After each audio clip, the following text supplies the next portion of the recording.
Yo, yeah. Let's get back to this, man. My apologies about that. My apologies about that. Let's get back to this. So, back to where we left off at. My apologies. We were on page 12.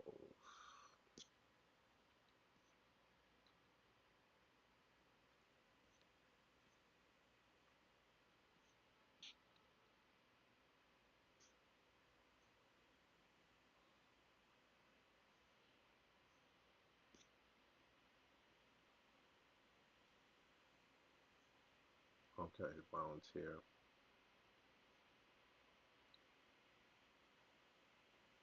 Okay,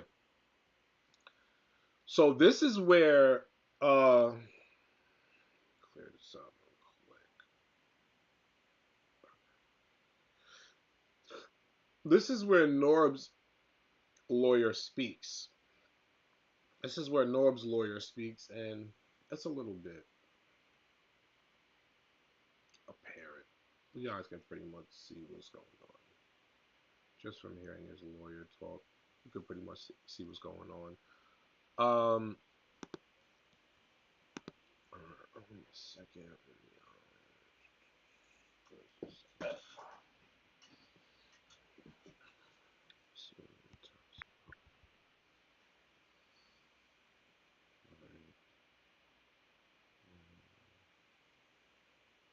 Before I break this down for y'all,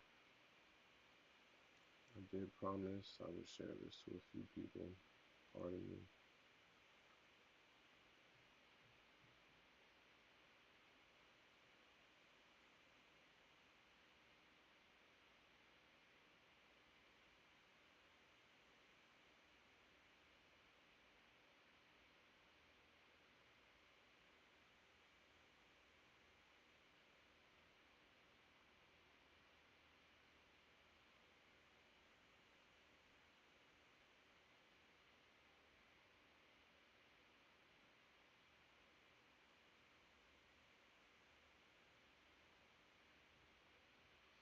This is about to be crazy. I'm about to break this down. I'm sorry about yesterday too. I was busy as hell.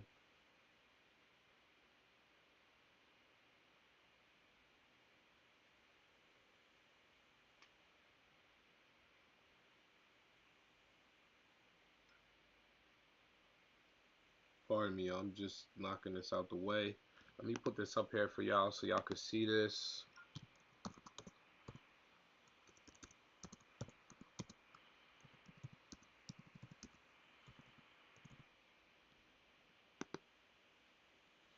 Put this up here so y'all can see this. Y'all can call up. The number is there.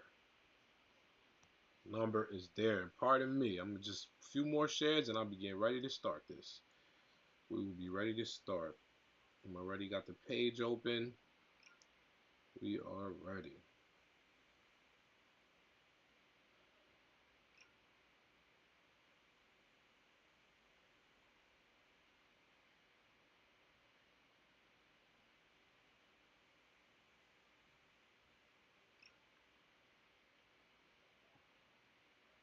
Music.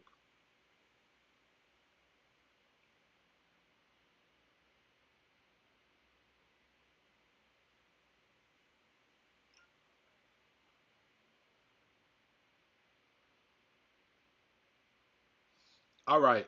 So let's get to it, y'all. Let's get to it. Let me break this down for y'all.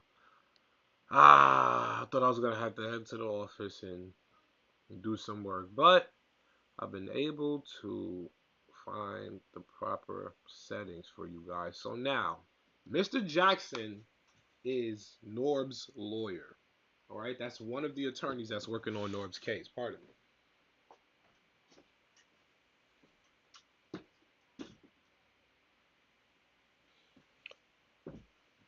Mr. Jackson is one of the attorneys that's working on Norb's case. Okay, so right, Thank you, Your Honor. Martinez Jackson on behalf of Mr. Velez, alongside co-counsel Jamar Creech and Langdon White, Your Honor. So, as you see, already from right there, we got Martinez Jackson, Jamar Creech, and Langdon White. Already 3 people on behalf of their firm, representing their firm, right? As Your Honor knows, we're here on a motion to dismiss, and the focus here are the allegations in the complaint. It appears that the defendants are trying to create their own narrative and rewrite history. So, what we want to do is start by focusing on what the defendants claim is documentary evidence. What the defendants essentially want this court to rule is that in the face of a partnership claim, as long as a defendant produces corporate formation and governance documents, that is irrefutable evidence no partnership exists. Even if in reality that corporation or that corporate form was not actually used, Your Honor, that is not the law. Because anybody can file corporate formation documents. Anybody can draft a corporate governance document. That is not conclusive evidence of anything. In fact, if you look at the defendant's affidavit, which claims that Smack White Corporation was started in 2002 when this whole company was run through Smack White.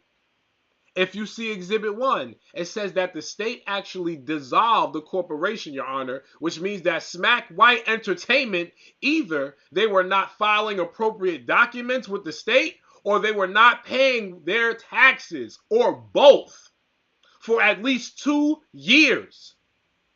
Do you see that? So this is what Norb's lawyers is gunning for them. They should have just paid Norbs. They should have just paid Norbs, okay? So check this out. What he just basically told the judge is Smack's LLC from 2002 to 2004 has no proof of payment.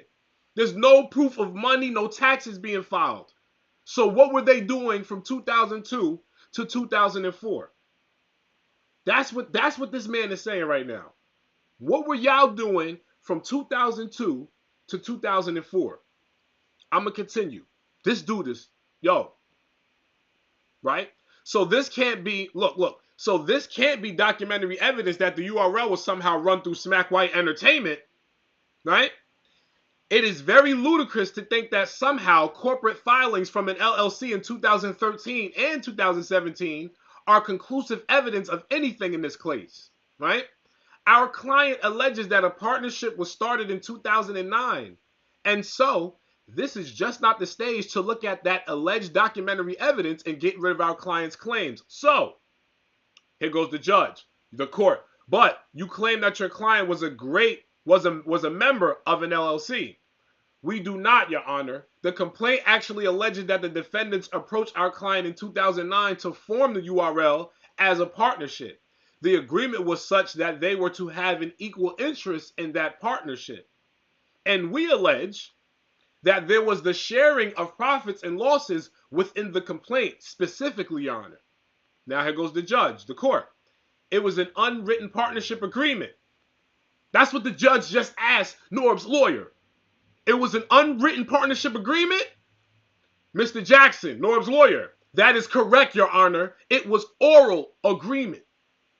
So, when we get rid of the defendant's false claims documentary evidence, all we are left with are the facts in the complaint and the plaintiff's affidavit. And what the complaint alleges is, as I just stated, Your Honor, there was an agreement to enter into a partnership. There was a sharing of profits and losses. It also alleges managerial control of the URL. We're going to continue.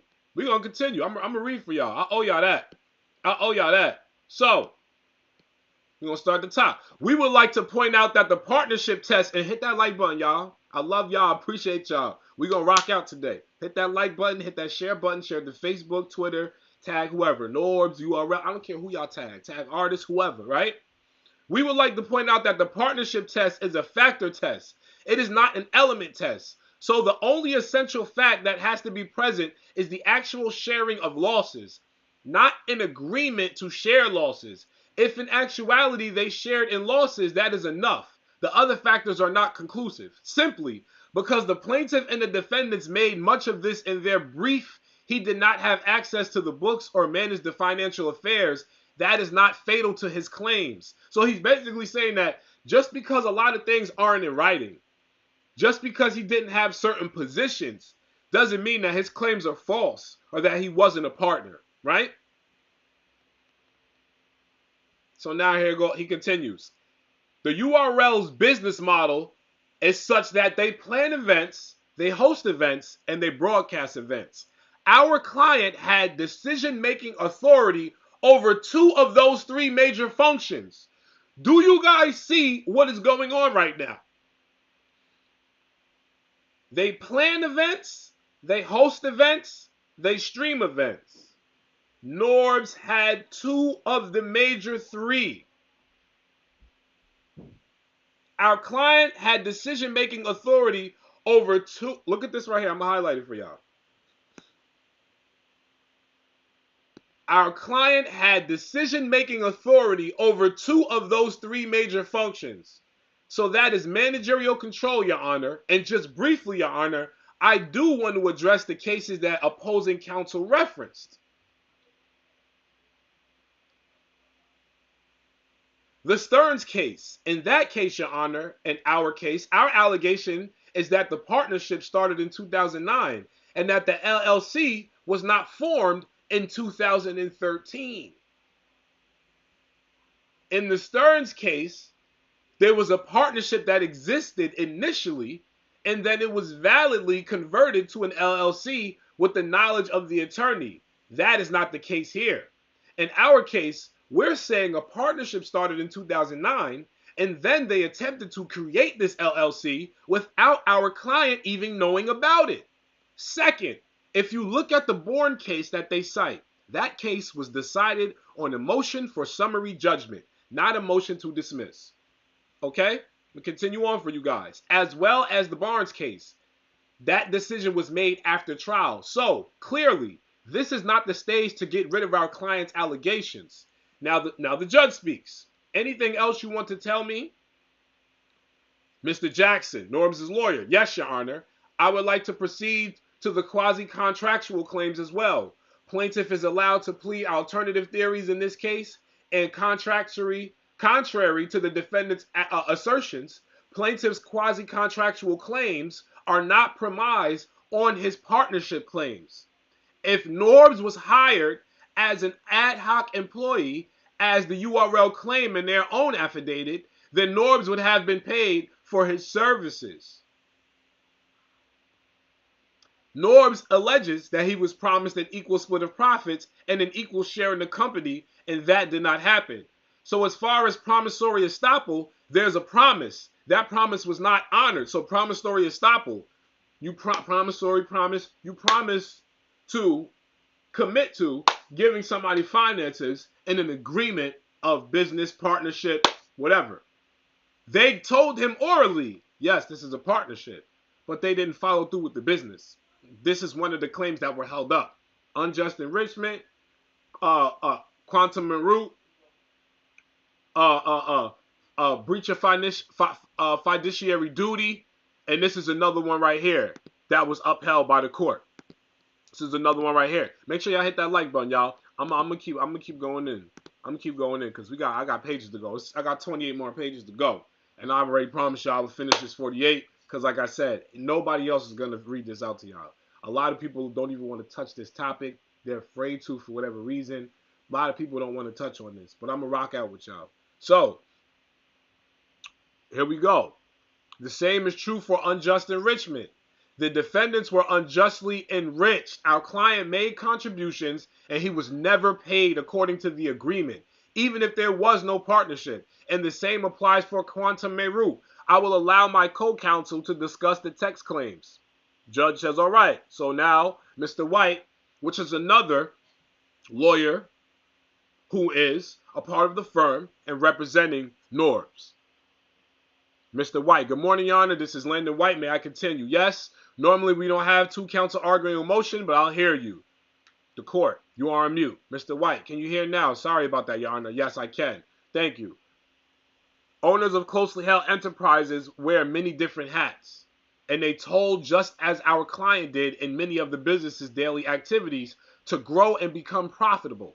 Those many hats were clearly stated, whether it is being a spokesman for the URL, bringing in talent, making decisions on retention of the talent, developing business relationships with third parties, creating content, contributing capital to business, as well as sharing in losses that did not return a profit, right? To quote the plaintiff, now look, the lawyer is quoting Eric Beasley. Do you see? Bro, make sure y'all share this. Please share this and hit the like button, y'all. The way that listen. Share this and hit that like button, y'all. Share this for Norbs. If you represent Norbs, share this for URL. If you represent URL, hit that like for Norbs, hit that like for URL, hit that like for BattleThon. Because whoever side you on, I'm breaking this down. However you want to take it, I'm breaking this down. Whether you rocking out with Norbs or URL, I'm breaking this down. Hit that like button. Share this to Facebook. Share it to Twitter. Tag everybody. I will continue. We got 27 more pages to go, right? Here goes the lawyer. To quote the plaintiff, Eric Beasley. The defendant, Eric Beasley, which is clearly stated in our complaint, paragraph 69, which we identified a video. The video mark is 8-minute 9-second mark, clearly stated in paragraph 69 of our complaint, in which Eric Beasley, the defendant, states, in 2013, everybody wears different hats. Everybody does different expletive. But right now, we are still a growing company, and it is like there is no one real role. That is what we have here. From 2009, Your Honor, until about April 2020, the URL only had 4 members, and these partners are the plaintiff, Mr. Dagoberto Velez, Norbs, and the other 3 defendants, Troy Mitchell, Smack, Eric Beasley, Gene French, Chico, which took a decade to build the URL's ultimate rap league. You hear how that lawyer broke that down? Huh? This brand, all the partners worked tirelessly and gave all their efforts to advance their interest in the URL. The issue that we have now is, starting in about April of 2020, and likely before that, we still have not received discovery from the defendants. But we will get into that towards the end of my argument. But they have been crossing the line of fraud since April of 2020, which gets into misrepresentation claims. The defendants have indulged into the classic case since April 2020 of what I will be rewriting the actual history, downplaying Norb's contributions, providing improper documentary evidence, as co-counsel stated, and the affidavit from the defendant Beasley, which was given, totally contradicts his prior statements that I just quoted, that were on video from Beasley. They have a video of Beasley making statements saying, this is what the URL is right now. There is not just one role for anyone. We are still building. They have that video in the courtroom for the judge to watch, for the judge to listen to. They quoted Beasley's words. Continue. Basically, using this independent or ad hoc employment argument that has no real definition to it misses the mark, Your Honor. It actually, in the opinion of the plaintiffs, falls on the side and agrees with the position of the plaintiff. Wow. So they're basically saying that the testimony, the things that the URL are saying, not only contradicts everything that they're saying, but it goes in favor of what Norbs is saying. For instance, saying that they met Norbs and he was just a manager of battle rappers. Do you know how crazy that sounds in front of the judge? Yeah, we did business with him for 10 years. When we first met him, he was a manager of battle rappers, but he was not a partner in our business. How did that sound? What smart person trying to start a company would not bring in a person who manages battle rappers so that person could increase the company's value. I know the judge is looking at this like they're insane. I'll continue. What I want to get into right now is the actual misrepresentation, or for the counts, Your Honor, the fiduciary duty account, Your Honor, and I wish we would have found, we use Apple v. Capital Workers case. I believe more similar case, Apple versus Capital Workers, okay. I believe more similar case in this matter is the Blue Man Group, Your Honor, in which you actually were the judge on. Wow. Wow. So not only, yo, Chris, salute. Make sure y'all smash that like button. Share this. Yo, bro, not only did they cite Beasley, bro. Not only did they cite Beasley and show the judge video from what Beasley said about the URL back then, but now what they're doing is they're bringing up cases that the judge won on the same thing. Wow. So look at this. The Blue Man Group, Your Honor, in which you actually were the judge on that case. This goes into the fiduciary relationship, what I explained to y'all a few days ago about the URL breaching their duties to pay him, right? Whether informal or formal is one founded on trust or confidence reposed by one person. Whether informal or formal, whether written or verbal, your word is your bond. And that was the case that this judge presided on. Wow. You see this? Wow. It is clear that our client had at least a 4-year relationship with all of these individuals prior to them going about signing or coming together and starting an LLC. And overall, he had a 10-year relationship before he had to actually file this lawsuit, Your Honor. These partners are members, and their friendship alone should allow for the fiduciary duty to continue, Your Honor. The only difference is distinguishing the Blue Man Group case. In this matter, the plaintiff in that case didn't quite argue the old partnership, which we've done, both arguing the breach of duty and in this matter that there's an actual or partnership, Your Honor. I'll move on with regards to the actual breach of implied covenant. We all know that Smack, Beasley, and Chico owe fiduciary duty to Norbs for basic exhibit of care and loyalty to business deals. I believe a similar case, Guggenheim case, Your Honor. Once again, Your Honor, there was no notice. 2013, Nevada, the actual operating agreement was in 2014, or the New York 2017 agreement. When you have a company that, as co-counsel stated, is not following the proper procedures, the state goal is about resolving it. If a company is not following proper procedures, the state has to make sure the company is resolved, finished. They might be able to cancel the URL after this. I don't want the URL to get canceled, but this is what the law is saying, y'all. The law is saying that the URL can get canceled right now. Yes, there's a date. I'm going to start right here for y'all so y'all don't get lost. We got 24 more pages, y'all. Yes, there's a date in which the company is no longer in good standing. If you have not been doing, put this on, if you have not been doing the proper work for 2 years, there's a 4-year period, basically in the middle between 2013 and 2017, where once again, these defendants weren't going about doing business under this quasi-contractual claims or LLC doctorate. Evidence put in front of this court and refute the complaint, right? We keep going for y'all, right? Right?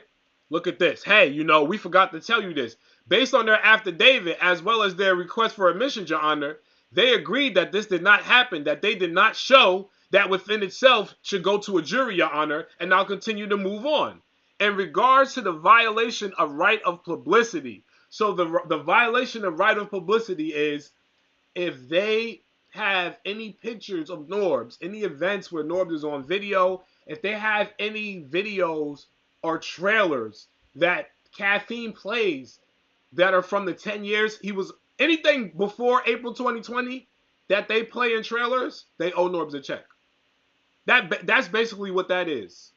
That's what that is. Violation of right of publicity. His identity is violated. That's what that is. So, the defamation and the conversion, Your Honor, the issue that I have with many and much of these claims, I will go into them. The plaintiffs have properly prosecuted this case from day one. There has been no lag or any indication that we have not properly done our due diligence and prosecuted this matter. We have asked the defendants to follow the actual discovery timelines that were put into the order, Your Honor. And at this point, we still have not received any discovery. So the URL and their lawyers have not been following the proper timelines of submission for paperwork for the courts. The URL is not following, they're not following the guidelines for the courts. Right? Okay, so here we go. And because we were not going to discuss caffeine at all. I do see Jessica on the line as well. Who's Jessica? I don't know who Jessica is. Might be somebody from Caffeine, right? We have since, I believe, November, tried to prosecute and get actual documentation to go about receiving information from Caffeine that will allow us proper discovery to go about moving forward with these claims. Of course, this is pre-discovery, pre-enter motion to dismiss, Your Honor, but I will move on. For the violation of the right of publicity, we have the name and likeness of the actual defendant being used by another partner, which was not agreed to, or another, I don't want to say partner, a third party, another platform from another party. An example, Caffeine that was not agreed upon by the plaintiff, Your Honor. That was clearly restated in the plaintiff's paragraphs. Wow. So yeah, Caffeine's gonna...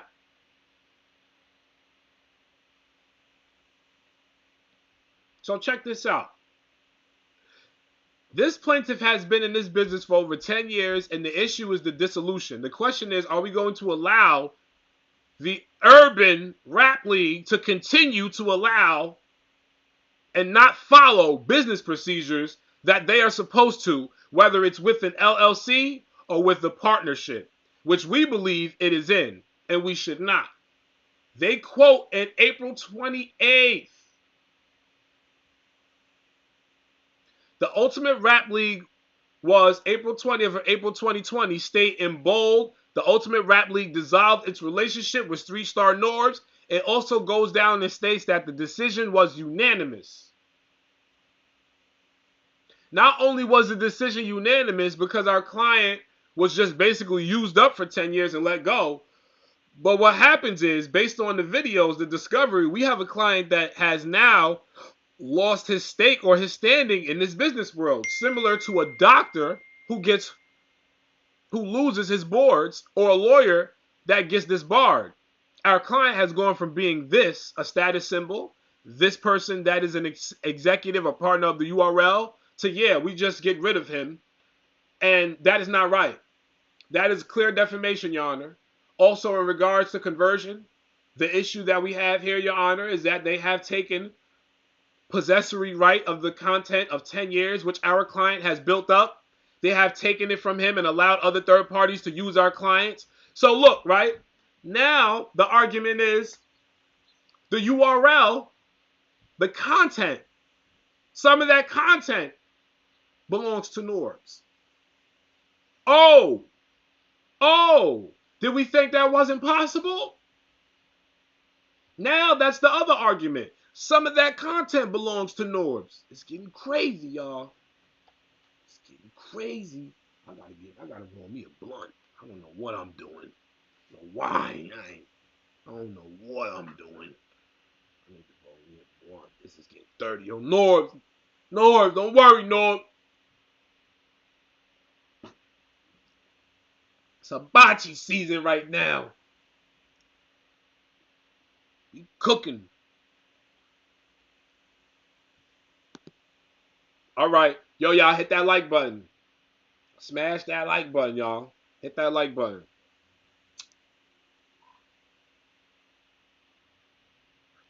All right, here we go.